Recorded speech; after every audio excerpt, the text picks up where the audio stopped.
حمدا لك يا رب أن أتممت علينا نعمة الإيمان بك، وصلاة وسلاما على سيد الأنبياء وخير رسلك، أما بعد فأعوذ بالله من الشيطان الرجيم. بسم الله الرحمن الرحيم. يا بني آدم قد أنزلنا عليكم لباسا يواري سوآتكم وريشا ولباس التقوى ذلك خير.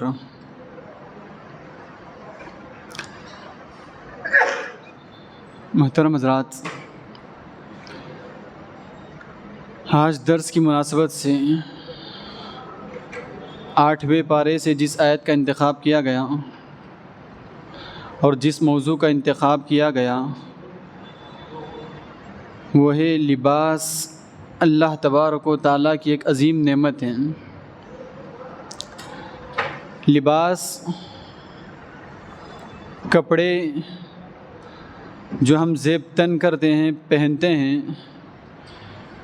یہ اللہ رب العالمین کی اتنی بڑی نعمت ہے کہ اللہ تبارک و تعالیٰ نے ہمیں اس نعمت سے جو نوازا ہے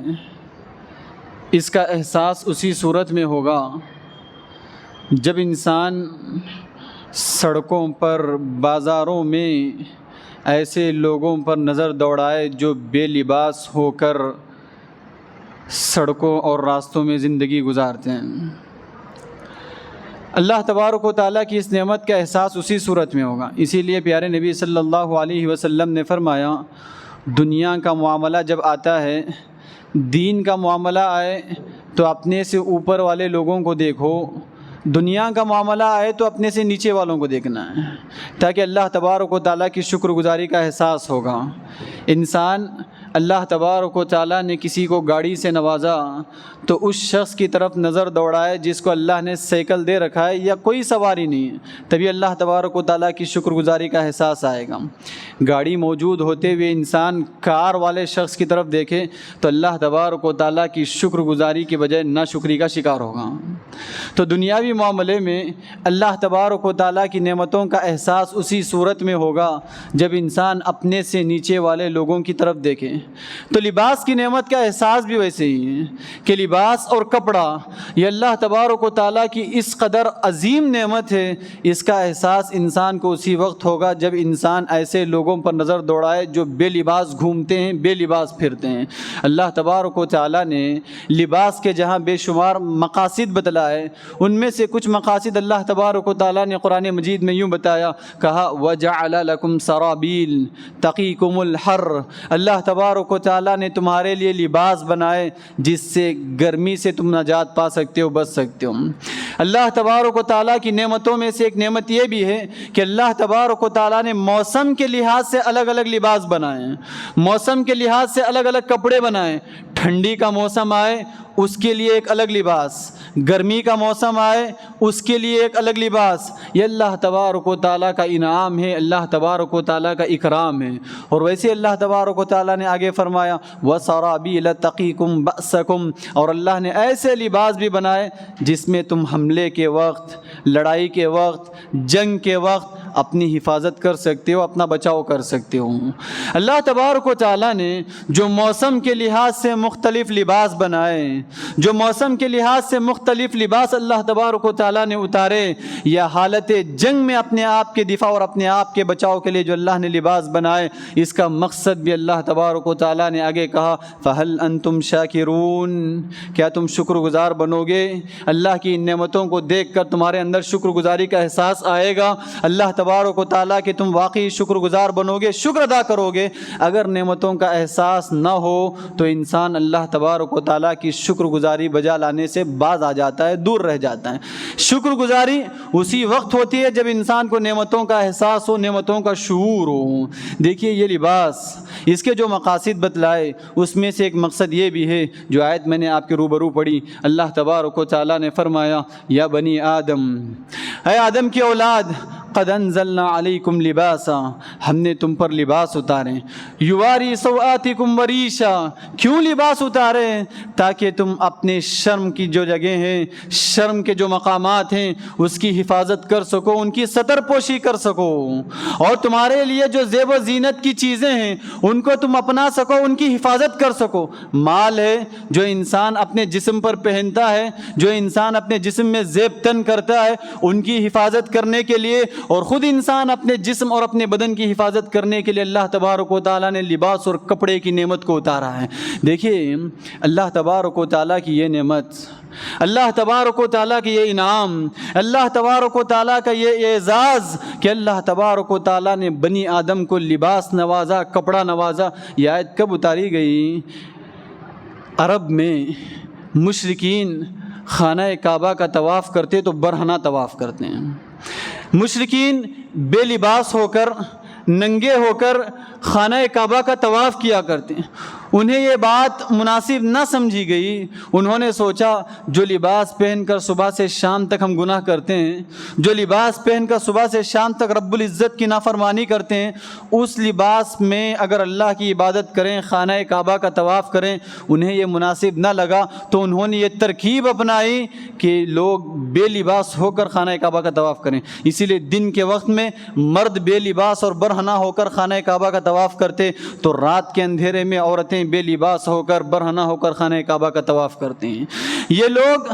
اپنے آپ میں ایک تو اللہ رب العالمین کے تقوی کا احساس بھی رہا، ایک تو اپنے گناہوں اور غلطیوں کا احساس بھی رہا، لیکن اس سے بچنے کے لیے اور اپنی عبادت کو مقبول بنانے کے لیے جو تدبیر اپنائی، جو طریقہ انہوں نے اپنایا وہ غلط اپنایا کہ یہ لوگ برہنہ طواف کرنے لگے۔ اسی وقت اللہ تبارک و تعالیٰ نے اپنی اس نعمت کا احساس دلاتے ہوئے کہا، دیکھو لباس کی جو نعمت ہے، کپڑے کی جو نعمت ہے، یہ اللہ تبارک و تعالیٰ کی بہت بڑی نعمت ہے۔ اس کو نکال کر انسان یہ نہ سمجھے کہ اب اللہ تبارک و تعالیٰ کی بندگی بجا لا رہا ہے، اللہ تبارک و تعالیٰ کی عبادت صحیح طور کر رہا ہے۔ دیکھیے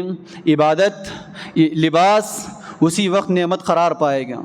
کپڑا اسی وقت نعمت قرار پائے گا جب یہ اپنے مقاصد کو پورا کرتا ہوں۔ لباس جس مقصد کے لیے اتارا گیا، کپڑا جس مقصد کے لیے اتارا گیا، اگر یہ لباس اور کپڑا اپنے مقصد کو پورا کرتا ہو تو تبھی یہ لباس کی نعمت واقعی انسان کے حق میں نعمت بنے گی، ورنہ یہ لباس ہوتے ہوئے بھی انسان کے حق میں زحمت بن جاتی ہیں، کپڑا ہوتے ہوئے بھی انسان کے حق میں زحمت بن جاتی ہے۔ کیسے؟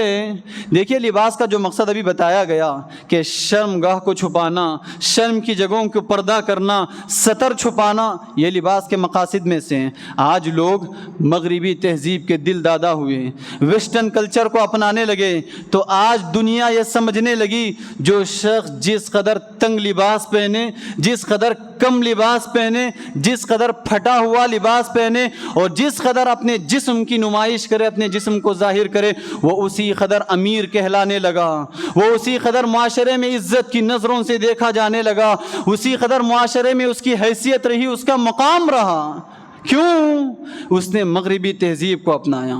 اس نے موجودہ ویسٹرن کلچر کو اپنایا۔ ویسٹرن کلچر کو اپنانے کی وجہ سے لوگوں کی نظروں میں تو مقبول قرار پائے، لوگوں کی نظروں میں تو عزت والے قرار پائے، لوگوں کو یہ احساس نہ، افسوس تو اس بات کا ہے غیر مسلم تو غیر مسلم، مسلمان بھی اس تہذیب اور کلچر کے شکار ہوئے، مسلمان بھی اس تہذیب اور کلچر کے عادی ہوئے۔ انہیں اس بات کا احساس نہ رہا کہ شیطان جو ترکیب اور جو پلاننگ اور جو سازش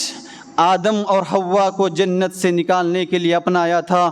پھر سے ابن آدم کو، آدم کی اولاد کو جنت سے دور کرنے کے لیے وہی ترکیب اپنانا ہے۔ شیطان نے جو سازش آدم اور حوا کو جنت سے دور کرنے کے لیے کی تھی، وہی سازش دنیا میں آنے کے بعد آدم کی اولاد میں بھی شیطان نے اپنائی تاکہ آدم کی اولاد کو جنت سے دور کرے۔ جو آیت میں نے آپ کے روبرو پڑھی، اسی کی آیت کے فوری بعد اللہ تبارک و تعالیٰ نے فرمایا، یا بنی آدم لا یفتننکم الشیطان کما اخرج ابویکم من الجنہ الجنہ، اے آدم کی اولاد ہرگز ہرگز ایسا نہ ہو کہ شیطان تمہیں جنت سے دور کر دیں، ہرگز ہرگز ایسا نہ ہو شیطان تمہیں فتنے میں مبتلا کر کے جنت سے دور کر دے، جیسا کہ تمہارے ماں باپ آدم اور حوا کو جنت سے دور کیا ہوا تھا۔ جنت سے دور کرنے کے لیے آدم و حوا کو شیطان نے جو ترکیب اپنائی، اللہ نے کہا کما اخرج ابویکم من الجنہ ینزع عنہما لباسہما لیریہما سوآتہما، اللہ تبارک و تعالیٰ نے فرمایا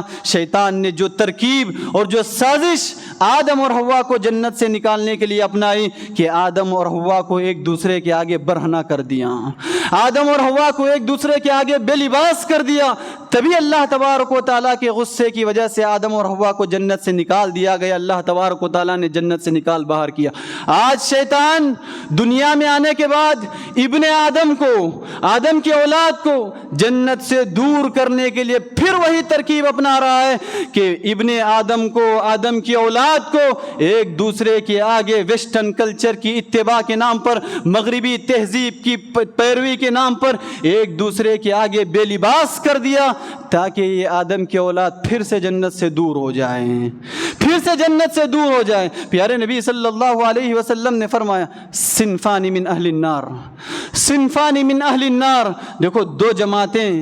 جہنمی ہیں، دو گروہ جہنمی ہیں، اس میں سے ایک گروہ کا تذکرہ کرتے ہوئے پیارے نبی صلی اللہ علیہ وسلم نے فرمایا دیکھیے لباس کی جب فحاشی کی بات آتی ہے، لباس میں جب بے ادبی کی بات آتی ہے، ایسا نہیں کہ صرف مردوں کی ایک جماعت بے لباس ہے یا عورتوں کی ایک جماعت لباس کے معاملے میں کوتا ہے، دونوں کوتا ہی برتتے ہیں، دونوں سے غفلت ہوتی ہے، لیکن لباس کے بے حیائی کی بات آئے تو مردوں سے ایک قدم آگے عورتیں ہیں، مردوں سے ایک قدم آگے عورتیں ہیں۔ اسی لیے پیارے نبی صلی اللہ علیہ وسلم نے جہنمیوں کے جو دو گروہوں کا تذکرہ کیا، اس میں سے ایک گروہ کو پیارے نبی نے فرمایا نساء کاسیات عاریات مائلات ممیلات، ایسی عورتیں جہنمی ہیں جو لباس پہننے کے باوجود بھی برہنہ نظر آتی ہیں،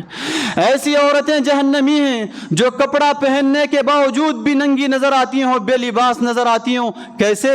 علماء نے اس کے بے شمار طریقے بتلائے۔ ایک طریقہ یہ بتلایا کہ کوئی عورت ایسا لباس زیب تن کرے، اتنا تنگ لباس پہنے، لباس پہننے کے باوجود بھی اس کے جسم کی ساخت نظر آتی ہو، جسم کی بناوٹ نظر آتی ہو۔ ایک اور طریقہ یہ بتلایا کہ کوئی عورت ایسا لباس پہنے، اتنا پتلا لباس، باریک لباس پہنے کہ لباس پہننے کے باوجود بھی جسم کی نمائش ہوتی ہو، جسم ظاہر ہوتا ہو۔ پیارے نبی صلی اللہ علیہ وسلم نے فرمایا ایسی عورتیں لباس پہننے کے باوجود بھی، یہ لباس کی نعمت رکھنے کے باوجود بھی یہ نعمت ان کے لیے زحمت ہے، یہ عورتیں جہنمی ہیں۔ پیارے نبی نے آگے کہا مائلات ممیلات، آگے اللہ کے نبی صلی اللہ علیہ وسلم نے فرمایا یہ ایسی عورتیں ہیں لن یجدن رائحۃ الجنہ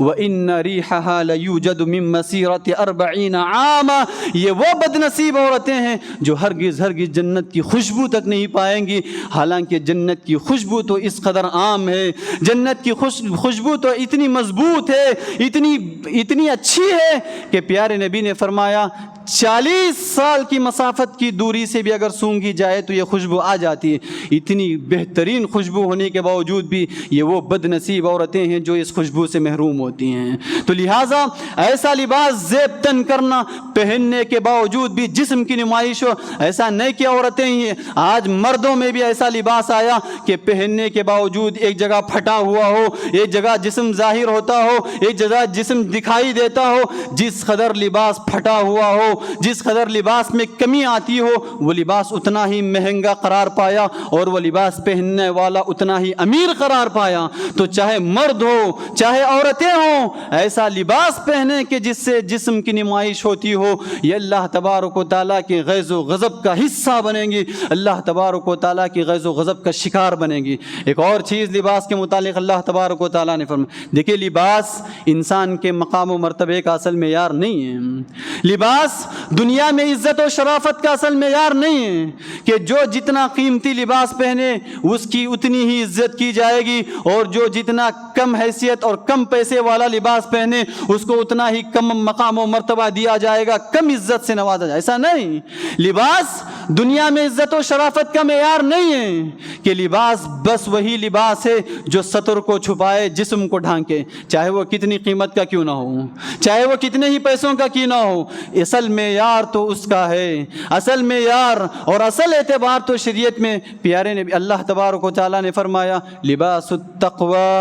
ذالک خیر، اصل تقوی کا لباس اللہ کے پاس معیار ہیں، جسم کا لباس اللہ کے پاس معیار نہیں ہے، جسم کا لباس اللہ کے پاس معیار نہیں ہے۔ کتنے ہی ایسے غریب ہوں گے، کتنے ہی ایسے محتاج ہوں گے، کتنے ہی ایسے ضرورت مند ہوں گے کہ جسم کو چھپانے کے لیے صحیح طور لباس میسر نہیں ہوگا، لیکن امیروں کے مقابلے میں اللہ تبارک و تعالیٰ سے سب سے زیادہ ڈرنے والے ہوں گے، ان کے دل میں اللہ کا سب سے زیادہ خوف پایا جاتا ہوگا۔ اور کتنے ہی ایسے امیر اور مالدار ہوں گے جسم کو پوری طرح ڈھانک کر بھی دل اللہ کے خوف سے خالی ہوگا، اللہ تبارک و تعالیٰ کے ڈر سے خالی ہوگا۔ تو دنیا میں گرچہ کہ لوگوں کی نظروں میں لباس لوگوں کے پاس عزت و شرافت کا معیار ہو، لیکن اللہ تبارک و تعالیٰ کے پاس عزت و شرافت کا معیار تو تقوی کا لباس ہے، پرہیزگاری کا لباس ہے، خوف و خشیت کا لباس ہے، دل کا لباس ہے۔ دل جس قدر اللہ تبارک و تعالیٰ کے خوف اور غصے سے، اللہ تبارک و تعالیٰ کی خشیت سے آباد ہوگا،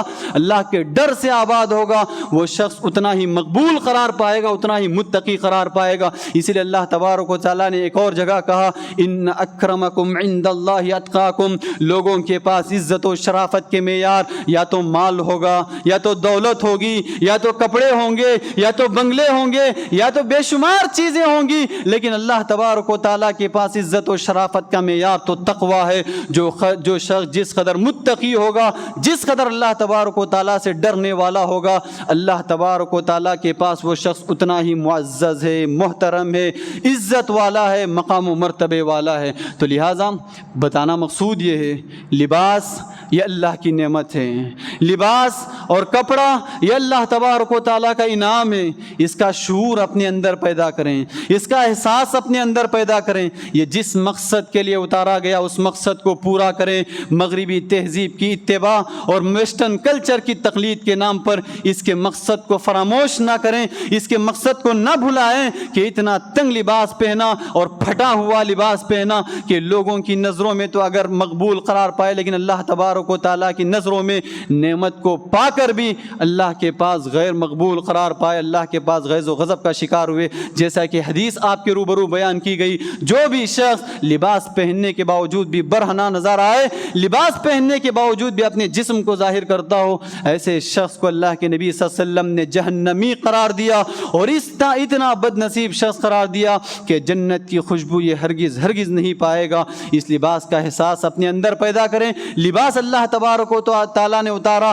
تو جسم کو چھپانے کے لیے، سطر کو چھپانے کے لیے، جسم کی حفاظت کے لیے، تو جسم کی حفاظت کے طور پر اس کو پہنے کریں۔ ایسا نہیں کہ لباس کو فخر کے طور پر پہنے، نمائش کے طور پر پہنے، ایک دوسرے کے آگے دکھاوے کے طور پر پہنے، یا ایک دوسرے کو کمتر بتانے کے لیے پہنے۔ اگر لباس تقوی کے مقصد کو چھوڑ کر، سطر کو چھپانے کے مقصد کو چھوڑ کر اگر کوئی اور مقصد اس کے اندر شامل حال ہو، یہی چیز ریاکاری کہلاتی ہے، جو ریاکاری کے شرک کے درجے کو پہنچا دیتی ہے۔ اور اللہ تبارک و تعالیٰ کے پاس تو شرک غیر مقبول چیز ہے، شرک ناقابل معافی جرم ہے، اور اللہ تبارک و تعالیٰ کے پاس سب سے بڑا ظلم ہے۔ تو اللہ تبارک و تعالیٰ سے دعا ہے کہ اللہ تبارک و تعالیٰ جو کچھ نعمتوں سے ہمیں نوازا ہے، اللہ تبارک و تعالیٰ اس کا احساس اور شعور ہمارے اندر پیدا کرے۔ اللہ تبارک و تعالیٰ ہر حال میں اس کا شکر بجا لانے، اس کی شکر ادا کرنے کے اللہ تبارک و تعالیٰ مجھے اور آپ کو توفیق دے۔ جب تک اس دنیا میں رکھے اللہ صحیح اسلام اور ایمان پر باقی رکھے،